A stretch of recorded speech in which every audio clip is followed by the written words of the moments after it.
Duke fans, welcome to episode 623 of the DBR, the Duke Basketball Roundup. I am Jason Evans, joined by Donald Wine. It's a little before 9 a.m. on Friday morning, Donald. We've gotten some emails lately, Donald. We've gotten some emails. People like, we need you guys to talk about what's happening. Yeah, it's weird, Jason. It's not. It hasn't been a very busy time, in the grand scheme of things. We have. It doesn't feel like this week. Last week we feel like we had like 3 or 4 episodes because people just kept declaring. And this week we've gotten more emails that have kind of broached the overall general theme of the offseason, which has been the transfer portal and why Duke has been affected by it. So I'm glad we're going to get into it. Yeah, exactly. We need to have a discussion of this, but the way to launch it is in this way. TJ Power has announced that he is the latest Dookie to enter the transfer portal. His note had said all the right things, that he loved his time at Duke, considers himself a member of the Brotherhood. Duke, I'm sure, considers him a member of the Brotherhood as well. There are people out there who are like, are these guys who transfer, these guys who leave, are they still Brotherhood members? Are you kidding me? Yes. They absolutely. Full stop. We're not having that discussion. we will not be going there. And we wish TJ Power all the best as he moves on. Donald, I just want to, hit a couple other pieces of news related to this, and then you and I can have the discussion. And by the way, I don't want to short shift TJ very much, but having a conversation about his career at Duke is a little, it's not a long conversation. Yeah, and if I may quickly, right? Because please, yes, we were waiting for some other news to come down because we thought that reason why we record on Fridays because we thought a couple of other pieces of information would be, out in the public and ready for us to discuss. But when it comes to TJ Power, again, this is a guy who came in and Jason, we talked about Jaden Shoot the other day and how Jaden Shoot was a guy who was kind of off the radar, and then his shooting kind of vaulted him into, the top 50 and a lot of those recruiting polls. And we thought we were getting a steal, and it just didn't quite work out for him. Right. TJ Power is kind of a similar trajectory, right? A guy who was kind of off the grid, and then late last summer, or I guess late last summer, before he committed, he kind of came out of nowhere, and his shooting kind of vaulted him into a lot of polls and a lot of these rankings that we have. And, we saw some of the flashes of those rankings and why they were the way they were. The fact that he could shoot the ball, we kind of got those in flashes, but it just didn't quite seem for him that he was able to crack the rotation and really get some good minutes for him to showcase what he can do. So, it sounds like he wants to go somewhere else to try and figure that out and get more playing time. And we certainly wish him the best. We enjoyed watching him play. And again, we're really huge fans of TJ Power wherever he goes, unless, of course, he's playing Duke down the road. Yes, exactly. Let me get to some other sort of transfer portal kind of stuff before we get into a larger conversation about it. And that is, there are a couple players, one of whom is on campus right now, one of whom is coming to campus this weekend. Transfer portal guys who are going to be visiting Duke. We just want all of you out there in Duke Nation to know who these players are. The guy on campus at the moment is Malik Brown. You may recall him from playing for the Syracuse Orange the past couple of years. He played almost 30 minutes per game for them this past season, averaged just under 10 points per game, 7.2 rebounds per game. The key numbers with Malik Brown, though, are he was a shot blocker and a heck of a steals guy. 2.2 steals per game for Malik Brown. Folks may recall he had a really big game, arguably his best game of the year against Duke. Mm-hmm. I think he put up 26 points against us. A very impressive outing by him. That's how you put yourself on the radar, man. Yeah, exactly. Malik Brown is a classic defensive specialist. He's someone who can step outside and hit some shots. He's not going to be a dead-eye three-point shooter, but he is someone who hit close to 37% of his three-pointers. So he's someone who can step outside and shoot. But the real value Malik Brown brings to a team, and by the way, he's 6'8", 6'9", in the 220, 230 kind of range. Sort of a 4-5 in the classic sense. He mostly played center for Syracuse. But his value to teams is as a defensive stopper and as a rebounder. He made the all ACC defensive team this past year. And that's a big deal. That is not an insignificant kind of thing. And if we're just being honest, Donald, there's a lot of speculation, a lot of talk that Malik Brown and Sean Stewart don't really fit on a roster together. And that as a result, if you have one, you know, having the other doesn't make a ton of sense. That these are both guys who clearly, from their athleticism, from their skill, from all that kind of stuff, deserve playing time. And that there are difficult scenarios where if they're on a roster together, maybe they don't both get playing time. And so there are plenty of people out there who say if Malik Brown decides that he wants to transfer to Duke, that Sean Stewart will leave. We haven't heard, official word whether Sean Stewart is entering the transfer portal or staying at Duke. I know a lot of Duke fans really, really have great expectations for what Sean can provide to the Blue Devils. And Donald, I think it's possible that by the time folks listen to this, that we will have an answer. We hear, yeah. It really could come at any moment. But at the moment, the question is sort of Malik Brown or Sean Stewart. And that's sort of maybe what Duke is looking at for this year. And then I wanted to very quickly mention, then I'll let you get in, I promise. In addition to Malik Brown, Duke is also getting a visit this weekend from Brandon Angel from Stanford. Malik Brown, by the way, he's only been in college basketball for a couple seasons, so he would have a couple years of eligibility left. Brandon Angel is one of these fifth-year seniors, a more experienced guy who's in his mid-20s already. As I said, he played for Stanford last year. He is more of a stretch four. He is a guy who is very capable, very good at stepping out and hitting three-pointers. As a junior, he hit 39% from three. As a senior last year, get ready for the number, he hit almost 45% of his three-point shots, averaged 13 points per game for Stanford. Not a big rebounder, not a super physical guy, only grabbed a little under 5 rebounds per game. And there are people out there who think that he is sort of a TJ Power replacement kind of guy. He's not someone who's going to go inside and be physical and bang with you, but he's someone who's going to step outside. And if you leave him open, he's going to bury the jumper, which is a lot of what people thought TJ Power's kind of role might have been on Duke going forward. Brandon Angel, it's worth noting, is someone who played more than 30 minutes per game for the Stanford Cardinal last year.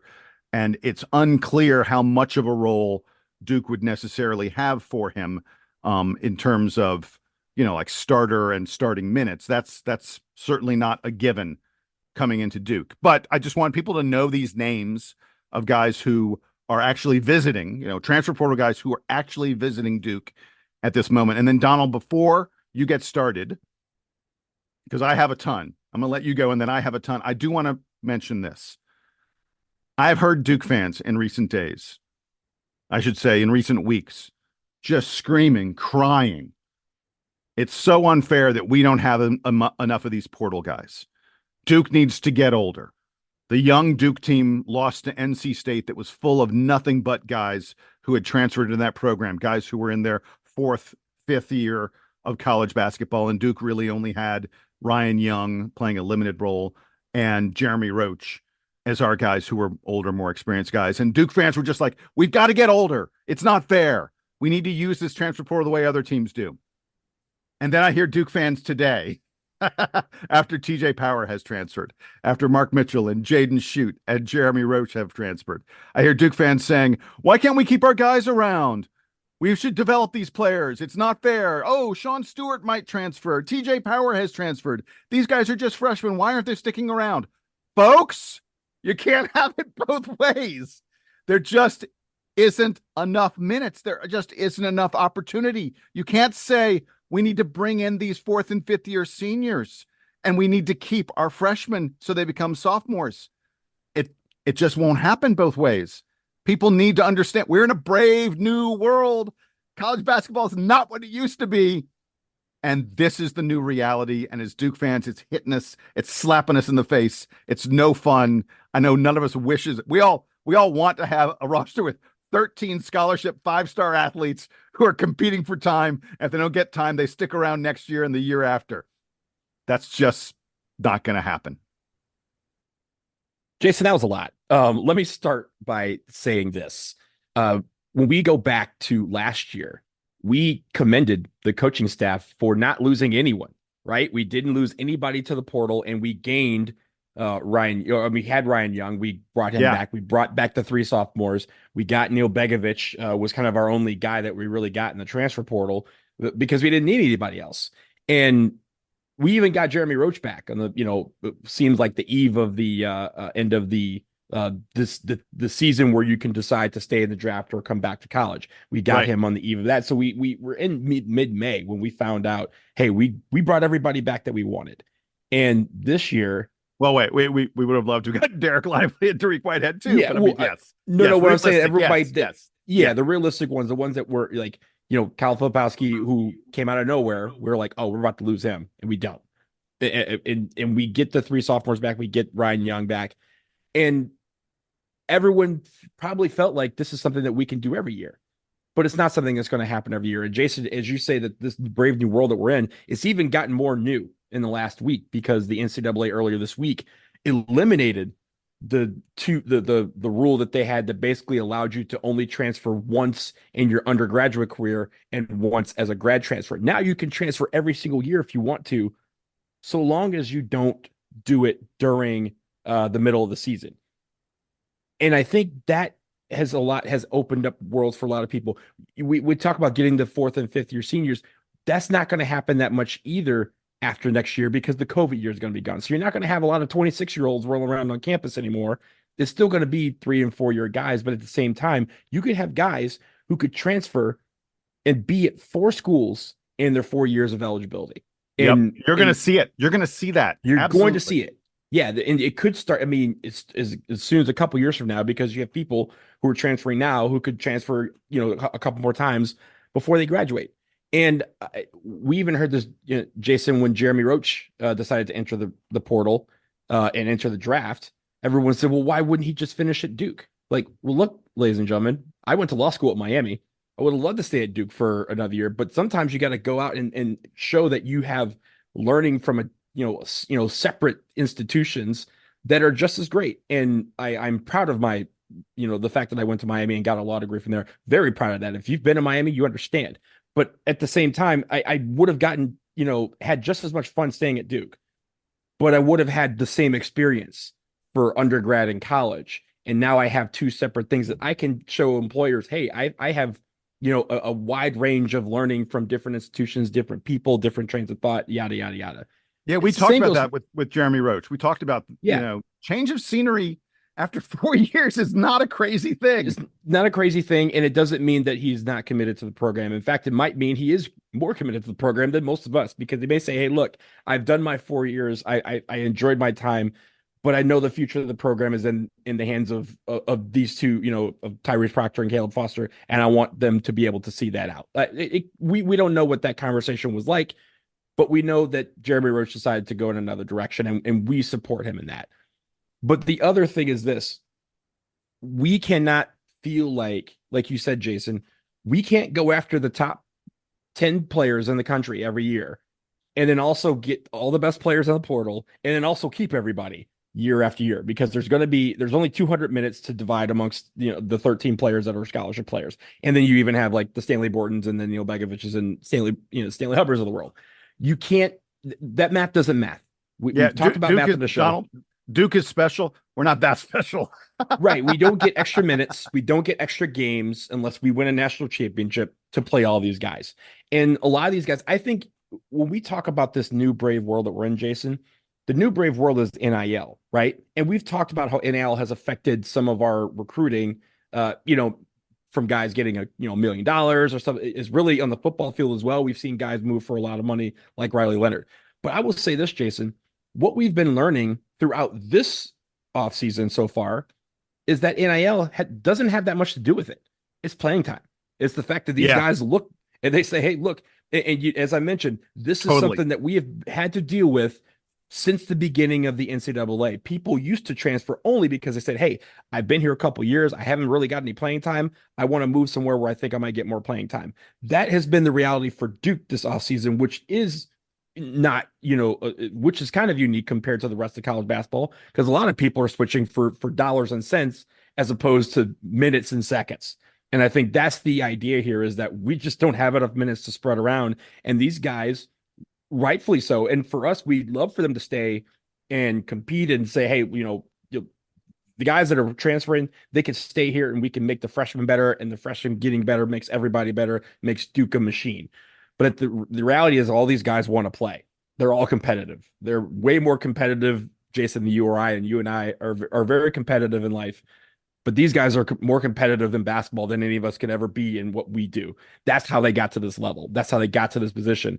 And the root of all evil in college basketball is not money. It's the fact that these guys want the ball in their hands. They want to play. They want to be that guy who leads a team to glory, whether it be a conference title or a national title, because they know that the money and the dollars and cents can come later if you have the glory attached to it as well. Yep. Just think about how many people can come back to Duke and do whatever they want because they won a national championship for us. That sort of thing really rings true. And especially with Duke, when the NIL money is present for everybody, everyone has, a piece to get as much of it as they want. Jeremy Roach had a Raid commercial.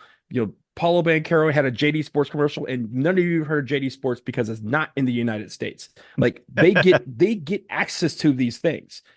But at the end of the day, if they weren't playing, they would want to find somewhere that will. And that's why we've seen so many guys transfer out of here over the last few years. I mean, even before the NIL era, right? Like, we are lucky in the fact that NIL has not cost us anybody. It has been, when they look at the depth chart, they go, wow, there's 87 people ahead of me. I'm never going to see the court. Let me transfer somewhere that will. So that's the main route. So I want people to understand that when they have these arguments about why things are happening or what we should be doing better, the only thing right now that we need to be doing better is figuring out at Duke in the science departments how to create more time on the basketball court for everyone in the game, because that's the only way we're going to get all these guys to play. Yeah, and of course we're not able to bend the rules of time and space, physics. Not yet, but I know Duke is working on it. There's smart people at Duke. Someone's going to come up with a time turner like in Harry Potter. But until then, we have to roll with the clock that we have. Yeah, and there are a few things out. Boy, I've got like literally two plus pages of notes. We could talk about this for years. This may be a long conversation. Pod. Yeah, it's not an easy conversation, and it's also, as we've mentioned already, there's so many angles to this. Yeah. All right. So I'm going to start on a few of the different angles. First one is this, folks. Here's the definitive list. I did some research. I've asked some people. Here's the definitive list of folks who transferred, left Duke, and we went, oh man, we really missed out on something there. Here's the list. You ready? These are guys who it looks like they would have been significant players had they stayed at Duke. Again, here's the entire list. Elliot Williams. Remember Elliot Williams? Mm-hmm. Coach K didn't play him early in the year. Played him late. But then Elliot Williams decided to leave for Memphis. So I think there's little question that Elliot Williams would have been a significant player for the Duke Blue Devils had he stuck around. And his mom was sick, so that played into that decision. Played a role. No question about it, played a role. But, in terms of like his playing time at Duke, completely different from like a TJ Power or a Henry Coleman or a Jamin Brakefield, to name guys who transferred in recent years. Very, very different than guys like that. And also Sean Stewart. So Elliot Williams, first name on the list. Next name on the list is Michael Benajay, who struggled very much at Duke and really didn't become a really good player at Syracuse until his junior year, which was 2 years after he left Duke, and really wasn't like a really great player at Syracuse until his semi year when he was one of the leading scorers in the ACC. But Michael Benajay, I think, had he stuck around at Duke, eventually would have gotten there, perhaps. Semi Ojeleye, of course, who went to SMU and then played several seasons in the NBA. Semi Ojeleye, by the way, is really the only one of these guys who transferred from Duke who ended up making, millions in the NBA. But it's worth noting with Semi, he said Benajay did as well. Benajay played a few years for the Pistons. I wouldn't say not a few years. No. He got a cup of coffee. Benajay did not make millions of dollars in the NBA. Well, he made millions because you start out with $1 million. So he was in the season. He was in a couple seasons. So yeah. Okay. Well, yeah, we can look it up. I think Benajay played a little tiny bit. I don't think regardless. But the thing I was going to say about Shemi was he admitted he didn't have the work ethic at Duke, that he had to learn from, not playing at all at Duke for a year and a half. That's what taught him what it took to play really well, which he did at SMU, and then earn his way into the NBA. And I believe he played at SMU when Larry Brown was the coach. He So was, again, he got yes. that NBA. He got that NBA. Like, I mean, Larry Brown is not a guy who you can slack off in practice. I know that from his time with the Pistons. He's a man that demands respect and demands, work ethic. So again, he probably learned a lot from Duke, but he learned just as much at SMU, which I think is great, right, for his career. And that's why he's been able to stick it out in the NBA the way he has.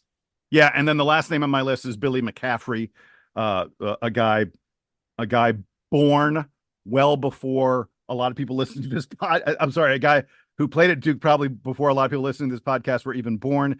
Was a big star of the 91 national championship team, chose not to come back for 92, went to Vanderbilt, I want to say he was SEC player of the year, had a huge year at Vanderbilt.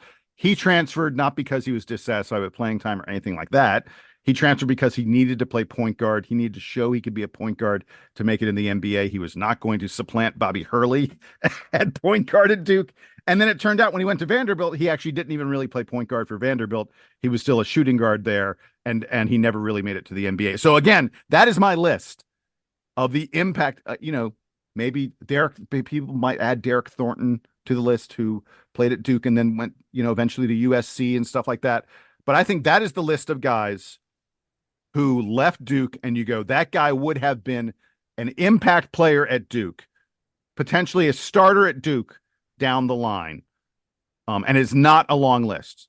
So I don't say this to say I know what's going to happen with TJ Power, or I know what's going to happen if Sean Stewart decides to transfer.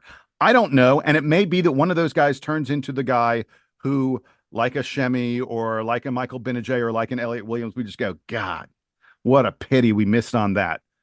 But I'm telling you, the odds are kind of long. If you can't make it here, it may be tough to make it elsewhere. And that list that you have, does it include like the asterisk, I'll call him, Rashid Suleiman, who was kicked off the team and Yes. ended up transferring to Maryland? But of course, he would have been a focal point of the offense had he remained at Duke. But of course, that was a different situation than the other ones that you mentioned. Yes, completely different. And by the way, I didn't mention Henry Coleman or Jamin Brakefield, who both are very recent transfers. Guys who, we talked about on the last podcast when we were talking about Jeremy Roach and his freshman class that evaporated very, very quickly. They were both part of that freshman class. Both those guys ended up being starters on SEC teams. But if you look at sort of the success of their teams, their roles and things like that, and you look at the personnel Duke's had the past couple of years, it's really hard for me to look at what Henry Coleman has done at Texas A&M, what Jamin Brafield's done at Ole Miss, and say, oh, if that guy was on Duke, he'd be playing big minutes. Um, it again, I'm not seeing a lot of guys who leave the program who you go, wow, that guy would have been a huge deal in the program. Donald, if I can, I want to move on to sort of my next point about all this transfer portal stuff, which is this. John Shire, and I kind of hate that I'm even going to say this. John Shire is employed by Duke University, and I think, while I'm not going to get into the details of, he's supposed to, not embarrass the program and not break rules and all that. His primary job is to win basketball games. John Shire's primary job at Duke is to put the best team he can on the floor. And the honest to God truth is that probably means that some younger guys who could be developed over the course of several years, if you have to sacrifice them to bring in some older guys who are already established college basketball players, that is what John Shire is supposed to do. It may hurt. It may not feel super loyal, although it's worth noting with 40% of all the players in college basketball currently in the transfer portal, I think loyalty sort of needs to cut both ways, and loyalty just ain't really a big part of college basketball in the present day and age. But I'm going to use again, we don't know what Sean Stewart's going to do. And I love Sean Stewart and I want Sean Stewart to stay at Duke. But if you're John Shire, is there a chance that Sean Stewart, if he comes back, is a little bit scatterbrained next year the way he was this year, can't quite figure out exactly where to be on the floor at all times? Is there a chance he's not completely up to the task of playing 30 minutes per game against ACC competition? Yeah, sadly, unfortunately, there is. I don't think that's going to happen. But if Sean Stewart comes back, there's a chance that happens. Well, what about Malik Brown, who's the guy who, a lot of people say Malik Brown or Sean Stewart? Is there a chance that Malik Brown is overmatched, that he gets a little bit lost in games, that he's not able to compete against ACC opponents playing 30 minutes a game? No, there's no chance of that. He played 30 minutes per game at Syracuse this past year and made the All ACC defensive team. If you're John Shire, Sean Stewart versus Malik Brown, and you have Cooper Flagg, a generational talent that you want to surround with the best possible team you can. If you're John Shire, I think maybe you have to pick Malik Brown.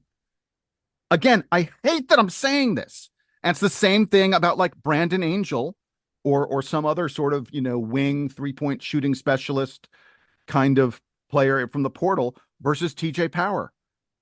Do we know that TJ Power is going to be a guy that you can play 15, 20 minutes and just rain down 40+% of his threes next year at Duke? No, we don't know that for a fact. If Brandon Angel came in, if Mason Gillis from Purdue came in, who's another name connected to Duke potentially, if one of these guys came in to play that same position that TJ Power was sort of being looked at, do you know that they'd probably be able to play 15+ minutes and be a 3-and-D threat and hit 40+% of their threes? Well, yeah, we do know that because they've done it already. It sucks. I want Duke to develop these players. I want these players to stay at Duke for a long time. But if your job as John Shire is to field the best damn team you can, especially with a generational talent like Cooper Flagg next year, then Brandon Angel, Mason Gillis, Malik Brown make more sense than the guys who are currently in the program. I hate that I'm saying it, Donald, but I have to say it.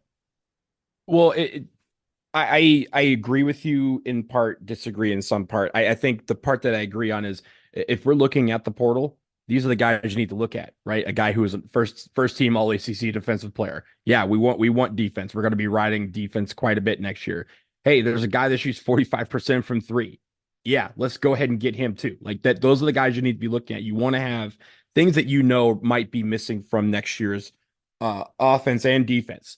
And I think when we look at Duke, I think the reason why people are a little upset is because we as a school are not really used to transfers. I mean, if you think about it, before the transfer portal really got into full effect, we were getting one every 4 or 5 years, maybe, right? And they were memorable, right? Rashad McLeod, Dante Jones, Seth Curry, Rodney Hood, right? We got guys that people were like, those guys were absolute surefire additions to our team. We cannot imagine those teams that they were on going on without those guys. They were such, and even like in the case of Dante Jones and Seth Curry, they had to sit out a year. Everyone had to sit out a year. They sat out during years where we won a national championship. And those teams say, hey, look, the reason why we won that title is because this guy was in practice doing his best because he knew he couldn't play. So the games that we were playing, he couldn't play in, his games were practice. So he was playing his best in practice, and that was making us as a team better. I think you need some of that. Even with the transfer portal being open, Jason, like we have the, Theo John, we have, Ryan Young who've come in, Jacob Grandison, right, who came in. Yep. And we haven't really Cale utilized Catchings, the portal as Cale Catchings, but we haven't really utilized the portal as much as others, right? Again, we played teams throughout the tournament who had 4, 5, 6 guys that were coming from the transfer portal and don't know the school, don't know the history. They're just there to play. I think you can't have it both ways, as you mentioned, but I do think that this part of college basketball in terms of Duke is going to change because we are going to utilize the portal more. We need to. You need to utilize the portal now because you're going to have guys who want playing time and it's kind of like a 1-year audition somewhere else where they can, just like a job, right? Jason, if you left CNN's going to be like, oh, I found this other guy who might work for, CBS or Fox or something that does something similar to what Jason can provide and can add something to that, right? They're going to do that. They're not going to necessarily go out into college and recruit the new rookie. They may go out and get somebody just as experienced as you, of which there's very few. because they want to make sure that you have that. Same for me, right? Like there's going to be Yeah. times where if you leave a job, they're not going to replace you with somebody that does it that they don't know can get it done. They want to replace you with someone that they know that the learning curve is short. And so I think in college basketball, that is a new reality for us as Duke fans because we are going to have to understand that the best players want to play. And if the best players are not playing, they now have an avenue where they can transfer and go somewhere else. Just like we've seen every year we have the coaching carousel, we are going to have the transfer portal carousel every year. That number might be reduced now, given the fact that again we have one more year of the COVID year for people, and then that rolls off. But you may have more players because again you can transfer every one of your 4 years if you want to. And I think for some of these guys they also look at the success that we've had with transfers and they go, hey, if I transfer, I want to be that success for somewhere else because where they go, they bring the pedigree of having a season or 2 seasons or 4 seasons at Duke University. And I know teams that is something that teams absolutely want because we're arguably the best program on this planet. So that you have to approach it from the sense of these players want to play. NIL is going to be there. And yes, some guys are transferring due to NIL, or that might play a huge factor into where they go. But for Duke players who come in and they're all McDonald's All-Americans, they're all in the top 15, 20, 50 of their class, all they want to do is play and lead Duke to national championship. And if they're not going to play, they are the ones that are saying, hey, I need to go somewhere else because at the top of my list, it does not matter what dollars I get if I'm sitting on the bench to watch it happen. I want to be on the floor where I can showcase my skills and hopefully go to the next level. Hey, dude, it's not even like playing time is the end all be all answer. There are guys, Mm-hmm. Bronny James averaged almost 20 minutes per game last year. Top 25 recruit. He's in the transfer portal. Andrei Stojakovic averaged 22 minutes per game last year. I'm talking about guys, top 25 recruits who are coming off their freshman season. Aiden Holloway, Right. top 20 recruit, averaged 20 minutes per game last year. These guys are all, I'm naming guys who are in the portal. They played 20 plus minutes per game. There's a huge list of them. Top 50 recruits who played 20 plus minutes per game who are currently in the transfer portal after their freshman year.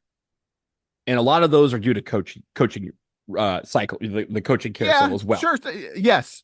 Some of it, Like absolutely. that's Some the of reason it's why bad. Bronny's in the portal. That's the reason why Stojakovic is in the portal is because their coaches left, and now they're like, okay, well, and it's the same reason why Arkansas has one player on their roster right now, and it's some walk on because everybody else either decommitted, got let out of the letter of intent, or they transferred or into the portal because Musselman left. Calipari came in and he had this famous quote of "I talked to the team, there is no team" because he has nobody to talk to. Yeah. But the bottom line is there are guys all across college basketball who are top tier recruits who even got playing time, who are like, no, I'm gonna go check it out and see what else is out there. I'm gonna go enter the portal. Sometimes it's an NIL thing. Sometimes it's just I didn't necessarily love it here as much as I thought I would, whatever it may be. Um, we are in an era of maximum player movement. And I want to add one more thing. This is not this is not a 1 year thing. I know Duke fans are experiencing it in a really ugly way for the first time this year. It is not going to be a 1 year thing.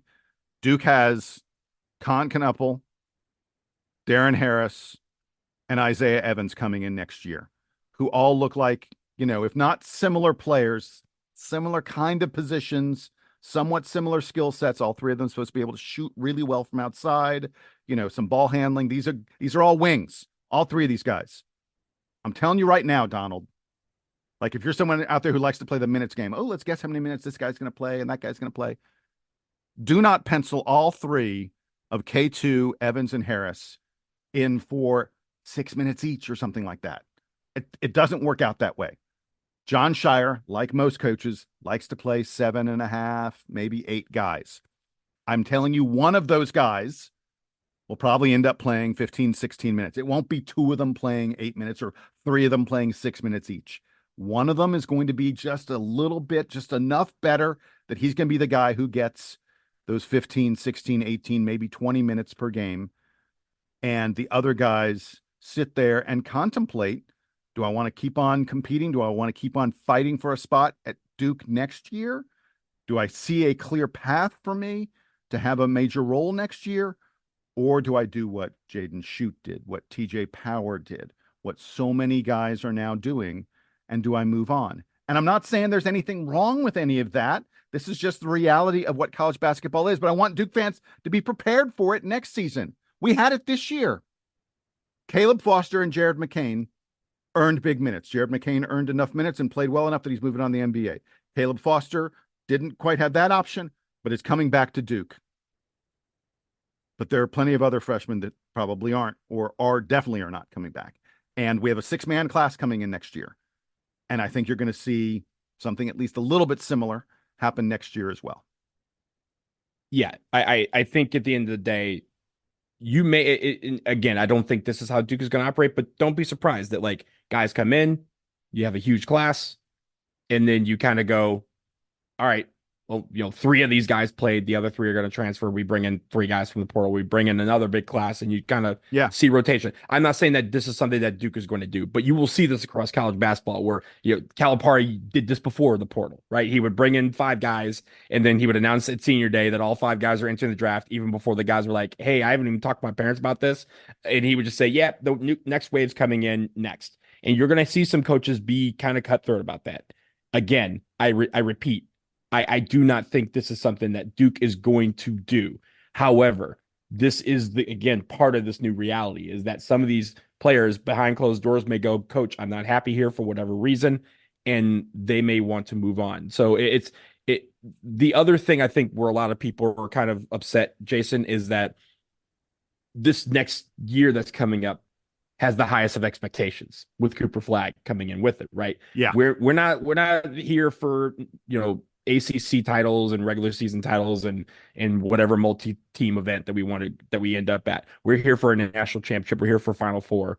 People want that with this particular team, and they want everybody who's part of this past team to come back and show these freshmen, this is what we need to do to get to this level. Now it's on to you guys to help us get beyond that and get to that promised land that we've been searching for.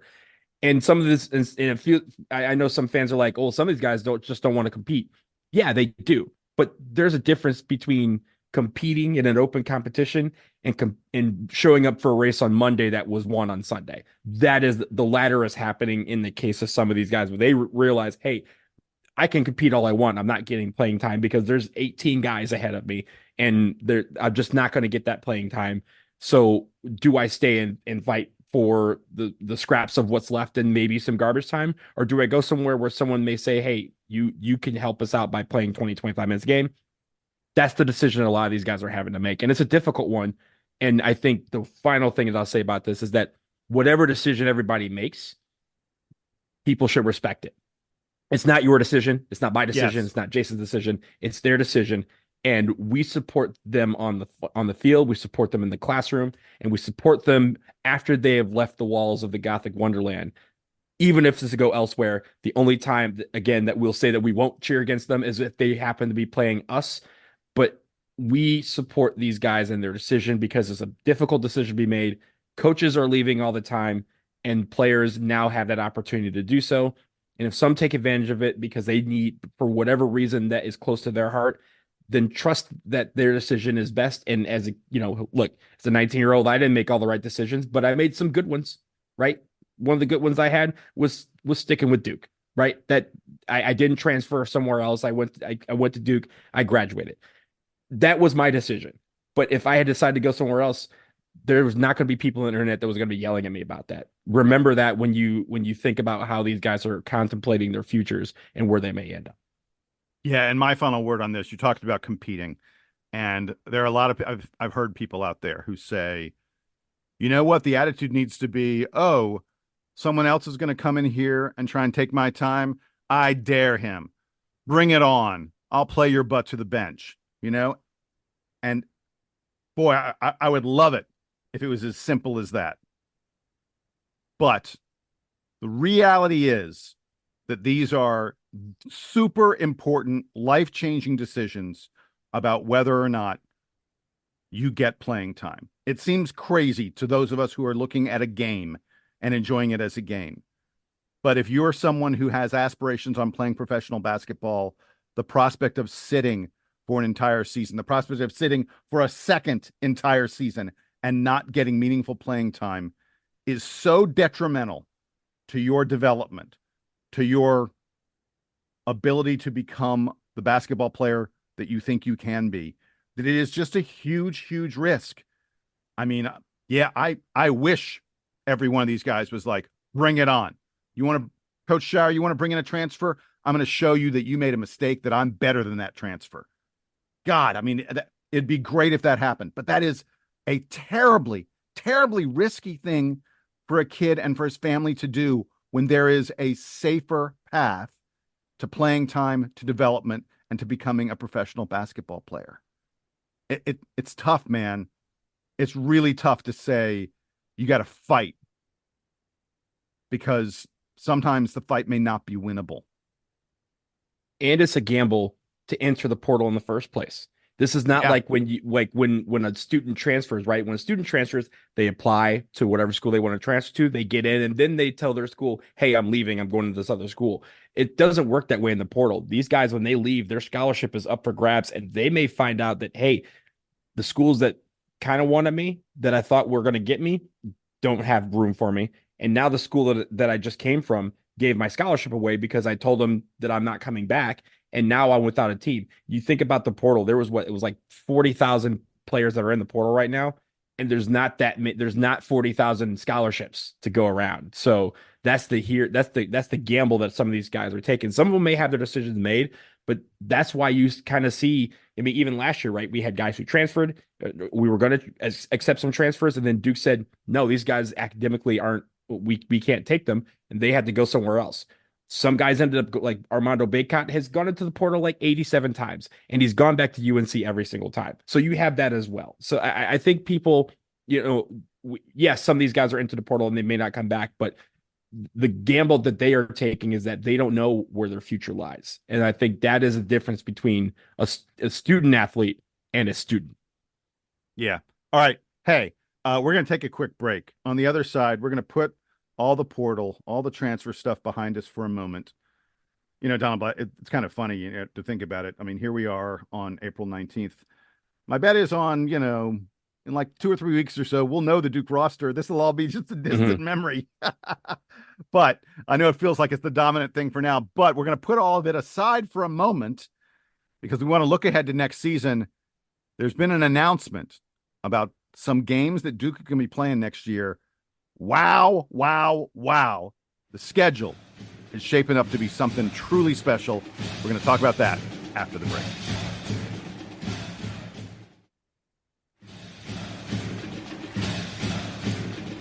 Donald, we're back from the break, and very quickly, we don't have a lot of time, but we want to get into some games that were announced. I don't know if it was officially, like it wasn't like press release kind of announced. It's sort of, stuff that's leaked in the media. Reports. We'll call them reports. Yeah, call them reports, exactly. But the first report is this. It appears that Duke is going to play another game in Vegas. Remember, a couple of years ago, we played Gonzaga in Vegas. Very big deal game.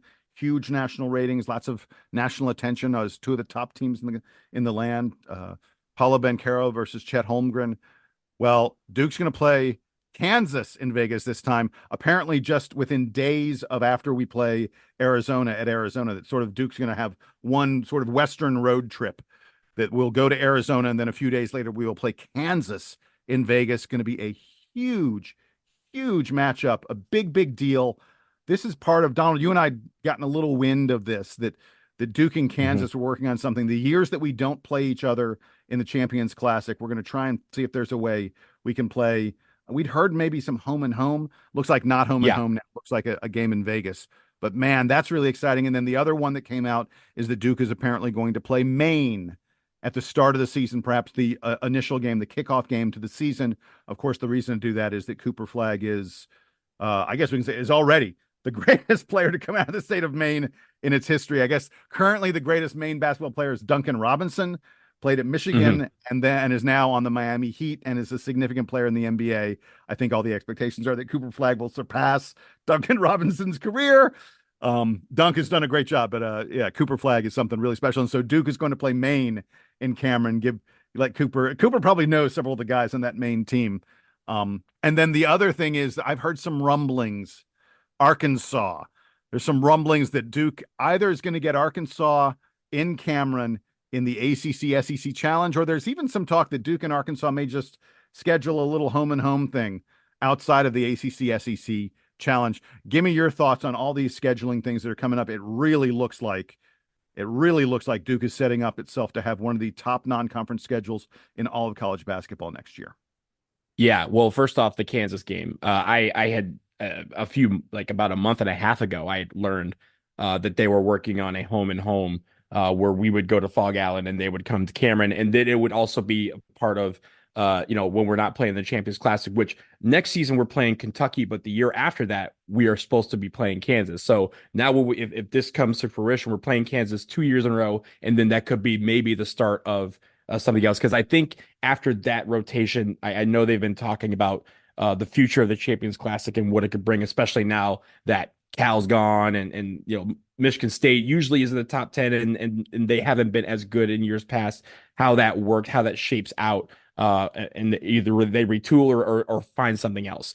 But I think, of course, I was at that game against Gonzaga in Vegas.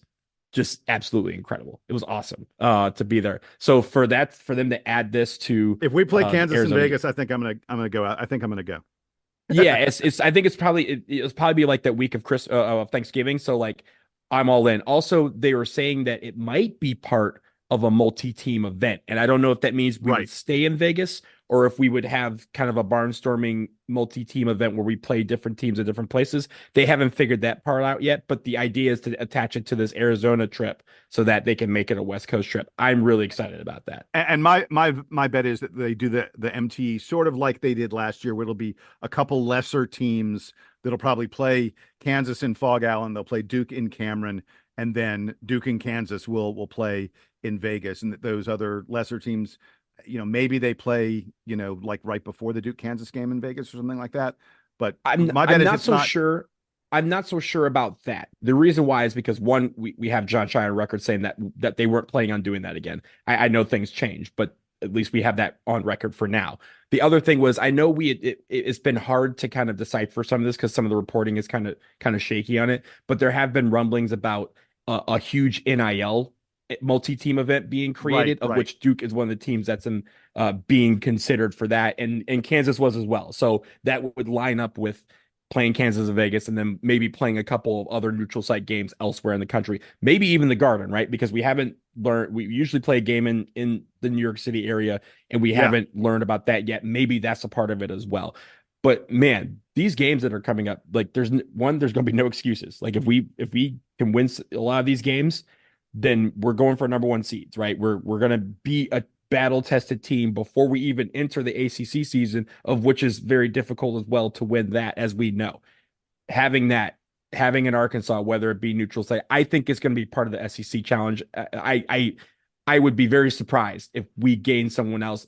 And the only reason I think we would not get Arkansas in the SEC challenge is that, as you mentioned, we just schedule them separately. I don't think we'll schedule them separately. I think the SEC probably already has that with Cal going there. That makes all the sense of the world for ratings. And then I also frees up like Kentucky and UNC to play other teams, and ESPN wins, right? ESPN wins, the conferences win. And I think with Arizona on the road, I like this. We may lose a couple of these games, but like, look, I want us to test ourselves against some of these teams. There's been a lot of people who want us to play UConn in that game that we play in the Garden. That would be spectacular. And I know that would be a very, very well-focused game for Duke fans. So I'm really liking the schedule and even the Maine game, right? To start out against Maine, last year we talked about how some of these teams were not up to snuff and they were not, they're in the bottom 100 of KenPom. Maine, I think, is in the 200s or like in the middle of the 200s. Yeah, I was gonna say Maine's not exactly a big time opponent, Donald. but you can't just play all the big hitters, right? You just can't, because they look at records too, and it doesn't matter if you play 15 teams in the top 50 and you lose 7 of them. They're going to say, well, Duke is 8-7, right? You still need to win these games, and you still need to prepare for some of these big games by playing some of these lesser opponents. I think our hope is that Maine is the worst team that we play next season, other than maybe Louisville, right? Like they're the only team that's in the Dude, Louisville's 200s. gonna be a lot better. Louisville's gonna be a lot better. We hope so, right? We hope so. That They there's nowhere are to go but up for them. But I think at the end of the day, we hope that Maine in like what 220 or something like that is the worst. 230. They were 231. Yeah. If they're the worst team that we play next year, that's a battle tested team. If we're playing, our quote unquote lesser opponents are in the hundreds, and we play some of these teams that are in the top 50, top 20, top 10, top three, we're going to be a really good team, and we're going to be ready for the NCAA tournament to take on everyone. All the talk about us being soft and physical and stuff. Well, Jason, we're going to be playing some teams that play very physical, and they're very good at doing so. We're going to get a lot of that here. So I'm really excited about how the schedule appears to be shaping up. So, not that it matters that much, but just super quick, I'm going to push back on one thing, which is this. It doesn't really matter to me if you play a team in the top 100 or so, really top 80-ish, that's good. That helps your resume. Mm-hmm. Beyond that, like I don't care if they're 150 versus 250 versus 350, frankly. I mean, I know it sort of impacts your strength of schedule. It does impact. Look, if you play mostly top 150 as opposed to playing teams in the 200s and 300s, your schedule's going to be way better. But Mm-hmm. in terms of what it appears the selection committee looks at, in terms of what the bracketologists tell us matters, Blowout wins. Yeah. well, blowout wins help, but also so what beating a quad 3 versus a quad 4 team doesn't really matter. Frankly, Right. almost even beating I guess quad 2s, but quad 3 or quad 4, it's irrelevant. So if Maine is not the worst team Duke plays next year, if Duke schedules some games against some teams that are in the 300s or the low 200s, these are all quad 4 teams. These are all teams that Duke's going to beat. And like we say, maybe Duke puts a big number on some of them, and that helps you in the analytics and helps boost you a bit. There are people out there who think that the Big 12 has gamed the system. The Big 12 teams are playing terrible opponents, beating the snot out of them, and really boosting the entire conference's ranking in that way. So maybe there's something to be said for that. But again, my pushback is I don't think John Shire needs to be looking and going, oh, is this team a top 150 team? They're in the top 100. If they're not in the top 100, I don't care. I don't think it matters that much. And frankly, if you're Duke and you're competing for a 1 seed, you should probably beat them anyway. I agree with that last part, right? I don't think John Shire is looking at Ken Pom, right, in scheduling his filling out his schedule for next year. But I do think that, again, one of the gripes that we had, or one of the gripes a lot of fans had, is when we played the Queens colleges of the world. People are like, we have nothing to gain from this, right? We're like, if we win by 50, no one really cares, and if we win by 10, people were emailing us about how bad we played, right? Like, so you if you're doing that against a 100 level team or maybe 150 or something like that, then we get less of that chatter, right? So I think when we're looking at, I'm sure they're going to try and schedule what they think is a tough schedule with some teams that they could potentially see in the NCAA tournament, which is exactly how we schedule. And so we may have some teams that are going to be on the main levels of the world, but hey, we're excited about the Arizonas and the Kentuckys and potentially a Kansas or an Arkansas. Yeah, again, that non-conference schedule. We know for sure that it's going to be Kentucky in the Champions Classic. We know for sure it's going to be Arizona at Arizona. We are hearing Kansas in Vegas. We are hearing Arkansas in Cameron. And we still don't know. They're going to play. I'm sure they're going to play someone up in Madison Square Garden or the Barclays Center, someplace up in that New York, New Jersey area, because seems like we do that every year. And that's almost always a Power 5 opponent, a pretty good Power 5 opponent. Seems like it's been a Big 12 team a lot lately. Like we played Texas Tech a few years ago. Tech. Yeah. Yep. Been a lot of big, but regardless, I mean, I just ticked off a list of 5 teams that are all probably going to be in the top 10 next year. This Duke team, they're ready to take on all comers, and it's just really going to be exciting. With that, we're going to wrap it up here on the latest edition. No, we are not, we're Jason. Not? No, we are not. We got one more thing. I got a surprise. Oh yeah, you had something else you wanted to show me. Yeah, go ahead, man. Yeah. So, ladies and gentlemen, we will post pictures of this. But last night I went to Little Shop of Horrors at Ford's Theater, and Mike Hemrick, who is a great friend of the podcast. For those people out there who don't know who Mike Hemrick is, he started the Duke Basketball Report via newsletter. back in the early 90s and then helped Julian and a bunch of guys turn it into the Mike website Hemrick form was that we have today. Boswell. He is Boswell. Yes. Yeah. He is the man, simply put. Triple Dookie, a wonderful, wonderful human being. And through him, we set up a Duke DC event at Little Shop of Horrors. Little Shop of Horrors, great. Highly recommend. Ford's Theater, highly recommend. Had a great time. But Mike Hemrick, who has been very generous to us, Jason, in the past, he said, "Hey, Donald, I have a gift for you. And I think that you and Sam are going to love this gift because, Jason, for the first time, we have a stats game trophy. We have a trophy. Stats game trophy, God, ladies and gentlemen. trophy. It is a trophy. This thing, I'm telling you, we're gonna have pictures on it. He put a microphone at the top, which is terrific. We have the Stats Game Roundup, Duke Basketball Roundup Stats Game champion, and of course, because I won, he put my name on it. He even said that he wanted to go back and listen through all the episodes of the Stats Game to see who had won all of them and put them all on here. He was like, "I'm not doing all that." So our job, Jason, is we have to make sure that this gets updated with all the ones that we have, and we can move mine all the way down to the bottom. Wow. But, ladies and gentlemen, we have a Stats Game trophy. It's massive. It's very big. And right now, Jason, we can pass it around. But right now, it's my new roommate because I won the Stats Game. And for the next year, at least, this bad boy will be somewhere in my apartment. So I wanted to share that with you. And again, ladies and gentlemen, we'll post this on social media, the picture of the trophy. But Mike Hemrick, an absolute mensch. Thank you so much for your support of the show and for providing us finally with the trophy to end all trophies, the Stats Game trophy. That is amazing. That is a great looking trophy, Mike. Mike is just the best. He's so great. And this is a real gift to us. This is going to be very, very fun. Thank you, Mike. Thank you to all of you listeners out there who have supported us in various ways, sending us emails. Boy, the email box has been it's been hopping the past few days. Some people saying, "Please explain what's happening in the portal." I wish we had easy answers. No easy answers from us, but please continue sending us those emails. dbrpodcast@gmail.com. We love reading them, even in the off season, especially in the off season when we have a little more time and we can dive into them, and we answer as many as we can here on the show. Hey, listen, don't forget, like and subscribe. Find our link tree and follow all those links on the link tree. We appreciate the support you give us. Hey, I am Jason Evans. He is Donald Wine.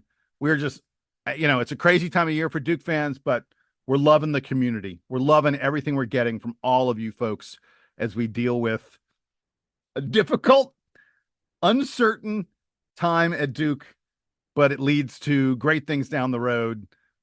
Super excited for next season. Regardless of who the roster is, I think I have a decent idea of who the roster might be, but, we don't know. Anyway, that's it for the latest edition of the DBR podcast. Our thanks again to Mike Hemrick, the mensch, for providing us with the trophy. Until next time, here's the Duke band to play us out and take us home.